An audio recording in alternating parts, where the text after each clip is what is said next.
Hello दोस्तों, स्वागत है आपका हमारे YouTube channel the competitive forum पर। दोस्तों, आज सिंटेक्स का यानी सब्जेक्ट वर्ब एग्रीमेंट का लास्ट 10 क्वेश्चन हम लोग करने वाले हैं a mirror of common error के।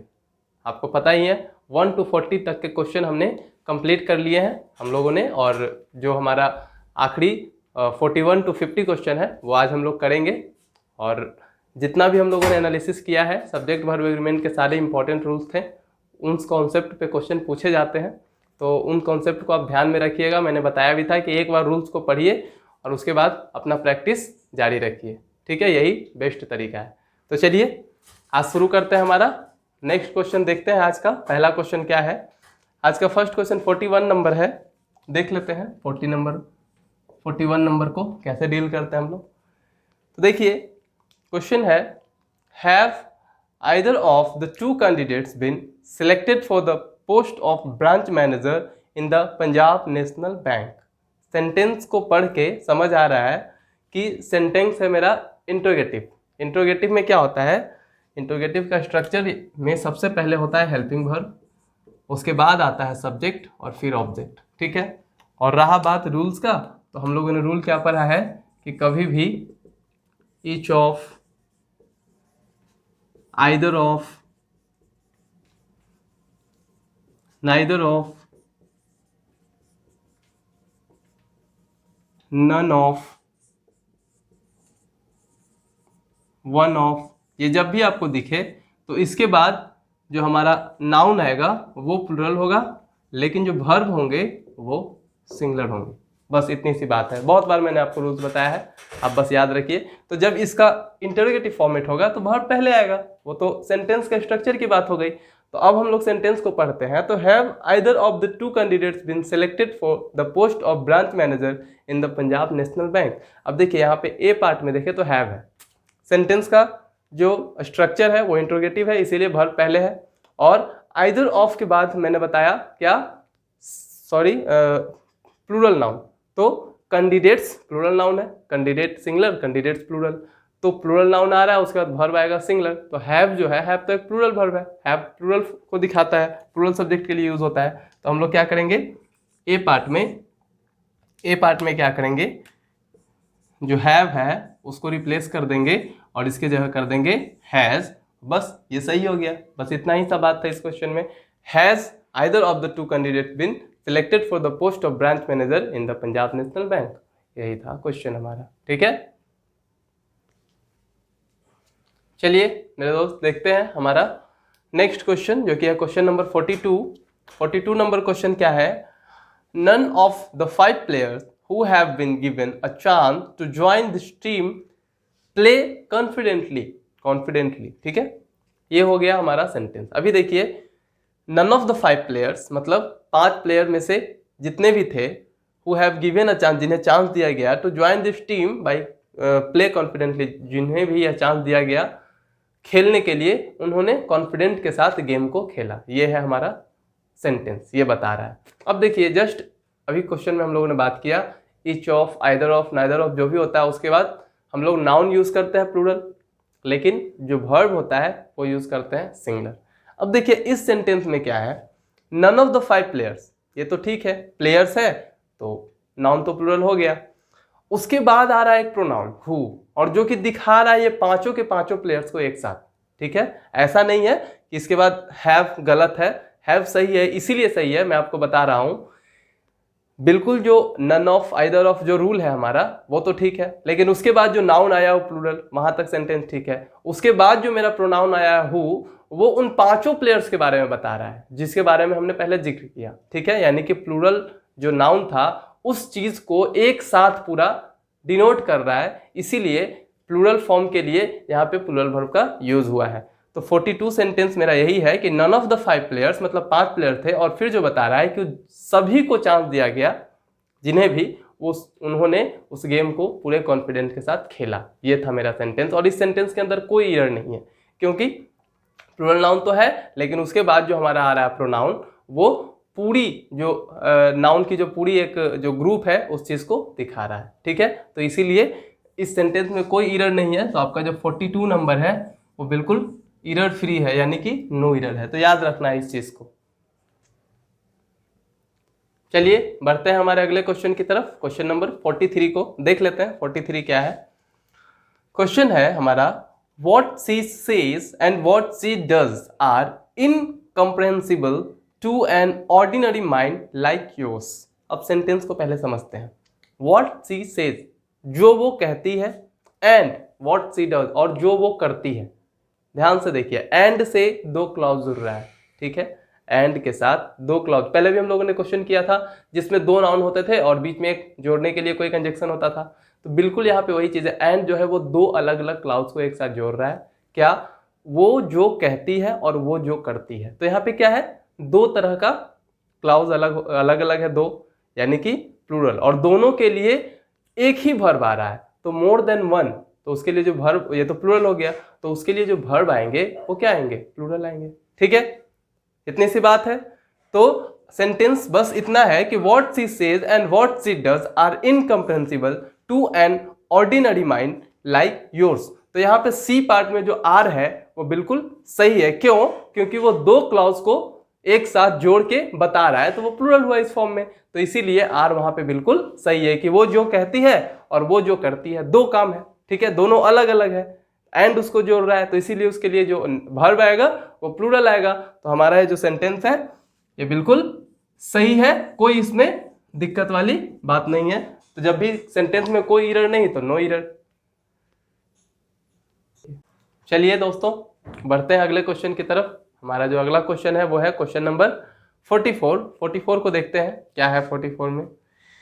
क्वेश्चन है हमारा, where she went and where she left her purse are not known to us, so it is of no use being worried about her, no error. ये है हमारा sentence. यानी कि where she went मतलब जहां वो गई थी, and where she left her purse, और जहां उसने अपना पर्स छोड़ दिया। ये फिर से ध्यान दीजिए, फिर से दोनों अलग अलग काम है। क्या? एंड से जुड़ रहा है दोनों क्लाउज, जहां वो गई थी और जहां उसने अपना पर्स छोड़ा, दो अलग अलग प्लेस के बारे में बात हो रही है। इन दोनों के बारे में कोई जानकारी नहीं है, ठीक है, ये बताना चाह रहा है। और so it is of no use being worried, तो इसमें कोई भी वरीड होने वाली यानी कि टेंशन लेने वाली बात नहीं है, ठीक है। सेंटेंस क्या बोल रहा है? दो क्लाउज एंड से जुड़ रहा है, फिर भी दोनों अलग अलग प्लेस की बात हो रही है कि जहां वो गई और जहां उसने अपना पर्स छोड़ा, और इन दोनों के लिए जो वर्ब यूज हो रहा है वो क्या होना चाहिए? प्लूरल, क्योंकि दोनों जो वर्ब है, दो जो क्लाउज है, उन दोनों के लिए चूंकि एक से ज्यादा होने के बाद प्लूरल हो जाता है। हम लोगों ने पहले भी पढ़ा था कि दो नाउन एंड से जुड़ते हैं तो फिर उनके लिए प्लूरल वर्ब यूज करते हैं। राम एंड श्याम, इस तो नहीं करेंगे ना, आर करेंगे, ठीक है, Ram and Shyam are intelligent. तो यहाँ पे बस वही बात है कि नाउन की जगह इस बार क्लाउज आ गया है, दो अलग अलग, कि कहाँ वो गई, जहां वो गई और जहां उसने अपना पर्स छोड़ा, और इन दोनों के लिए हमें वर्ब यूज करना है, तो हम तो प्लूरल वर्ब यूज करेंगे ना, क्योंकि दोनों को एक साथ लेके चलना है, एंड से जुड़ रहा है रूल के अनुसार। अब देखिए सेंटेंस को जस्टिफाई करते हैं।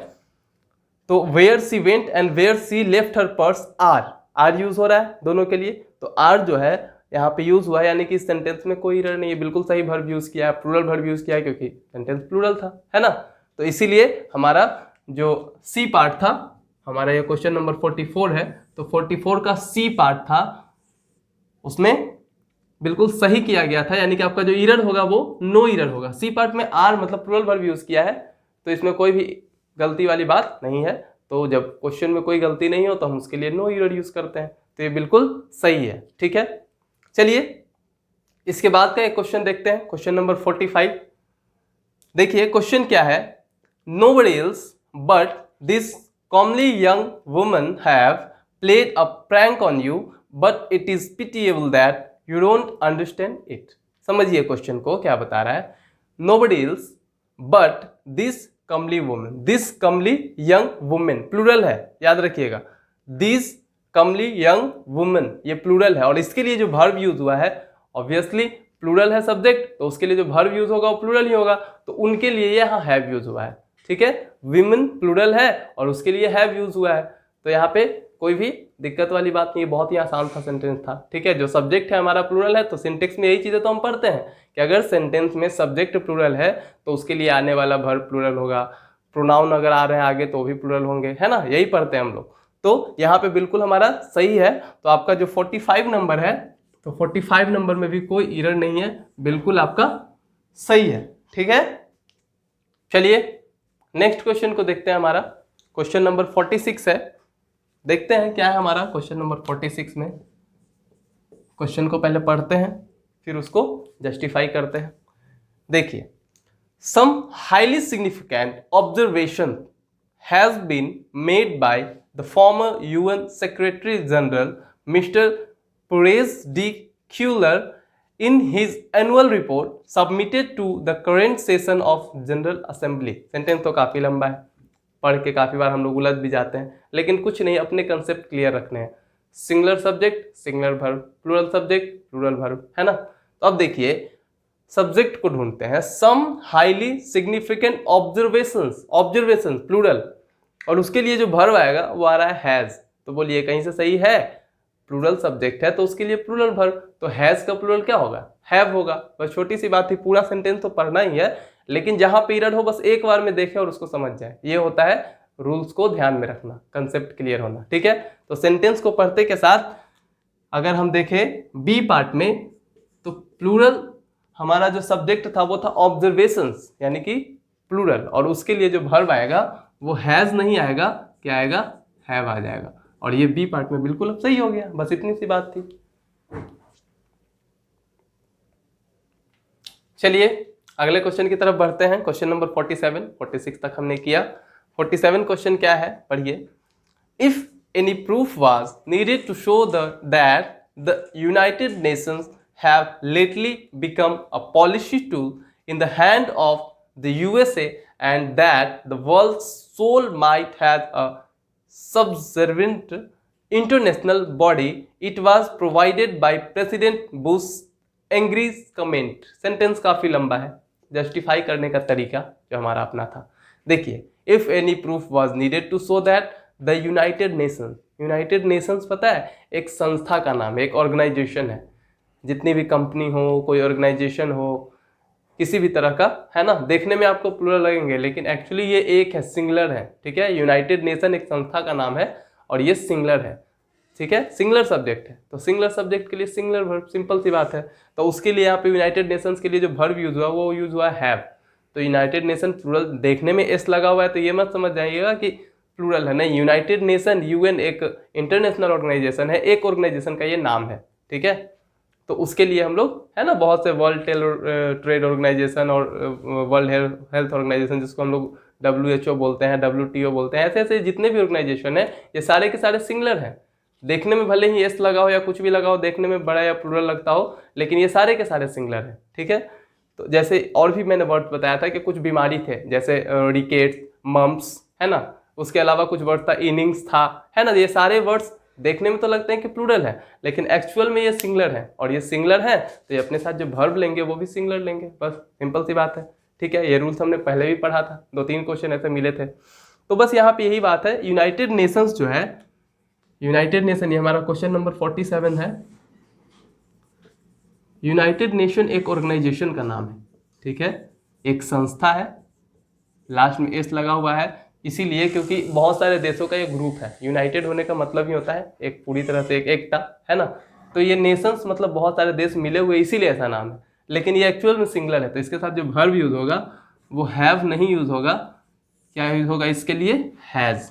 और यही आपका एरर था, हैज हम लोग कर दिए, सही हो गया, यानी कि आपका जो एरर था वो बी पार्ट में था, बस फाइंड हो गया, ठीक है। चलिए नेक्स्ट क्वेश्चन देखते हैं। क्वेश्चन नंबर 48 को, क्या है हमारा 48 नंबर, देखिए सेंटेंस है हमारा। If Mahatma Gandhi was alive he would start weeping to see the present condition of India, no error. Sentence है हमारा इफ से सेंटेंस की शुरुआत हो रही है।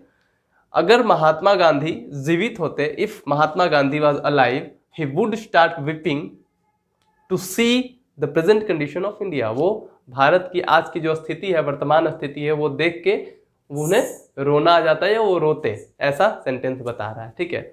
अब देखिए, अभी तो हम लोग सब्जेक्ट वर्ब एग्रीमेंट पढ़ रहे हैं, लेकिन इससे पहले जब हमने टाइम एंड टेंस किया था तो बहुत से क्वेश्चन हमने सोल्व किए थे अनफुलफिल्ड डिजायर से रिलेटेड, ठीक है। यानी कि इफ से सेंटेंस की शुरुआत होती थी, वो इफ से सेंटेंस की जो शुरुआत होती है ना वो अनफुलफिल्ड एक्शन को ही दिखाता है ना। ऐसा हो ना हो लेकिन हम इमेजिन करते हैं कि काश अगर ऐसा होता, है ना।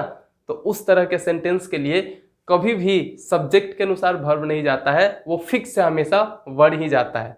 अगर अनफुलफिल्ड एक्शन को दिखाना होता है तो सिंपल सा एक स्ट्रक्चर था कि इफ से सेंटेंस की शुरुआत होती थी और उसके बाद जो भी सब्जेक्ट होता था और उसके बाद जो आने वाला वर्ब होता था हमेशा वो वर्ड होता था, चाहे वो सिंगुलर सब्जेक्ट हो या प्लूरल सब्जेक्ट हो, है ना। ये था हमारा टाइम एंड टेंस का कंसेप्ट। ऐसे बहुत से क्वेश्चन किए थे, नहीं तो आप प्लेलिस्ट में वीडियो पड़ा हुआ है, जाके आप देख सकते हैं। ऐसे बहुत से हमने क्वेश्चन किए थे, ठीक है। और इसके बाद जो होता था वो सब्जेक्ट होता था, फिर वुड प्लस B1 और फिर ऑब्जेक्ट, इस तरह से बहुत से हमने सॉल्व किए थे, ठीक है। तो ये क्वेश्चन जो है वो एक्चुअली कह सकते हैं कि टाइम एंड टेंस का है। कोई नहीं, 48 क्वेश्चन में बस इतना था कि महात्मा गांधी तो ऐसे सिंगुलर है, लेकिन चूंकि ये सेंटेंस जो है हमारा अनफुलफिल्ड एक्शन को दिखा रहा है, इसीलिए हम क्या करेंगे, यहाँ पे सब्जेक्ट के बाद जो वर्ब है वो वर्ड यूज करेंगे, क्योंकि अनफुलफिल्ड एक्शन में हमेशा वर्ब का ही यूज होता है। तो स्ट्रक्चर को फॉलो करते हुए हम क्या करेंगे, जो हमारा बी पार्ट है, तो बी पार्ट में जो वॉज है ना, इसको काट के हटाइए और इसको जगह कर दीजिए वर्ड, क्योंकि अनफुलफिल्ड डिजायर के लिए सबसे परफेक्ट वर्ड होता है। ठीक है, समझ आ गया। चलिए नेक्स्ट क्वेश्चन को देख लेते हैं। क्वेश्चन नंबर हमारा 49 है, सेकंड लास्ट। चलिए देखते हैं क्या है हमारा second 49 question. Was she a bird? She would definitely fly to you and say that she could not live without you। ठीक है, अब देखिए अभी इससे पहले जो हमने क्वेश्चन सॉल्व किया 48 नंबर, उसका जो स्ट्रक्चर मैंने लिखा, सब्जेक्ट इफ से सेंटेंस की शुरुआत होती है तो उसके बाद सब्जेक्ट यूज करते हैं और उसके बाद हमेशा वर्ड यूज करते हैं। सेम जो हमारा जो स्ट्रक्चर था, उस स्ट्रक्चर को थोड़ा सा अगर हम मॉडिफाई करें तो एक और स्ट्रक्चर बनता है बिल्कुल उसी के जैसा। अगर हम इफ, चलिए मैं दोनों स्ट्रक्चर आपके लिए लिख देता हूं। ये हमारा क्वेश्चन नंबर 49 है। इफ से अगर सेंटेंस की शुरुआत होती है, एक्चुअली ये चीजें जो हैं वो टाइम एंड टेंस की हैं, तो प्लेलिस्ट में आप जाके बिल्कुल देख सकते हैं। करीब 5 वीडियो है टाइम एंड टेंस के, जिसमें मैंने इस बुक को, मिरर ऑफ कॉमन एरर को, बिल्कुल उसका जो एनालिसिस होता है, काफी कंप्लीट एनालिसिस काफी अच्छे से किया है, तो उसको आप देखिए, समझिए। ठीक है, फिलहाल मैं यहाँ पे कर देता हूं इफ, अगर इफ क्लॉज से सेंटेंस की शुरुआत हो रही है, सेंटेंस अगर अनफुलफिल्ड डिजायर का हो, यानी इच्छा, इमेजिनेशन की बात हो, ठीक है, तो उसके लिए जो स्ट्रक्चर था, इफ के बाद सब्जेक्ट, फिर वर्ड, उसके बाद फिर सब्जेक्ट, उसके बाद would plus V1 plus object. ये था हमारा अनफुलफिल्ड डिजायर को दिखाने के लिए, इमेजिनेशन को दिखाने के लिए स्ट्रक्चर। अब देखिए इसको थोड़ा सा मॉडिफाई करते हैं। क्या करते हैं, वर्ब को पहले लिख देते हैं प्लस सब्जेक्ट और उसके बाद जो भी हमारा ऑब्जेक्ट अगर आ गया तो, और फिर कंटिन्यू करते हैं इस चीज को, तो सेम ही सेंस देता है। बस यहाँ पे क्या है, इफ क्लाउज जो है ना, इसको ये कर देता है इनविजिबल। इफ क्लाउज को इनविजिबल करने के लिए क्या करते हैं कि इस स्ट्रक्चर को थोड़ा सा हम इंट्रोगेटिव के फॉर्मेट, एक्चुअली इसको बोलते हैं इन्वर्जन, तो उस तरह से इसको चेंज कर देते हैं, सब्जेक्ट बाद में और वर्ब पहले। तो इफ क्लाउज का फिर कोई जरूरत नहीं पड़ता। एक्चुअली यहाँ पे जो आपका सेंटेंस है ठीक इसी तरह का है। ये जो सेंटेंस है अनफुलफिल्ड डिजायर को ही दिखा रहा है। क्या बता रहा है कि वॉज, अब आपको पता है कि कभी भी अनफुलफिल्ड डिजायर के लिए वॉज का यूज होता ही नहीं, ठीक है। तो सबसे पहले तो एरर यहीं पे मिल गया कि ए पार्ट में जो हमने यूज किया है वॉज, तो ए पार्ट में हम लोग वॉज का यूज नहीं करेंगे, वॉज को काटेंगे और इसके जगह करेंगे वर्ड, क्योंकि अनफुलफिल्ड डिजायर को दिखाने के लिए वर्ड का यूज होता है। बस स्ट्रक्चर थोड़ा सा चेंज है, दोनों सेम ही स्ट्रक्चर है। एक में इफ क्लाउज है, बस इफ क्लाउज को इनविजिबल करने के लिए वर्ब को पहले कर दिया, ठीक है। दोनों सेम स्ट्रक्चर है, दोनों सेम सेंस देगा, ठीक है। अब देखिए सेंटेंस जो was she a word, she would definitely fly to you, sentence क्या बताया कि अगर वो एक पक्षी होती तो वो डेफिनेटली फ्लाई टू यू, आकाश में उड़ती तुम्हारे लिए, एंड से दैट, और वो कहती कि she could not live without you, मैं तुम्हारे बिना नहीं रह सकती, ऐसा वो कहती। सेंटेंस जो है वो फुल्ली अनफुलफिल्ड डिजायर को दिखा रहा है, ठीक है। तो इसीलिए स्ट्रक्चर को फॉलो करते हुए हमारा वर्ब सही आंसर है, ठीक है। तो ये आपका हो गया सही, ठीक है। चलिए आज का हमारा आखिरी क्वेश्चन है, देखते देखते सिंटेक्स भी खत्म हो गया। तो क्वेश्चन नंबर 50 है, हाफ सेंचुरी। देख लीजिए क्या है 50 नंबर क्वेश्चन।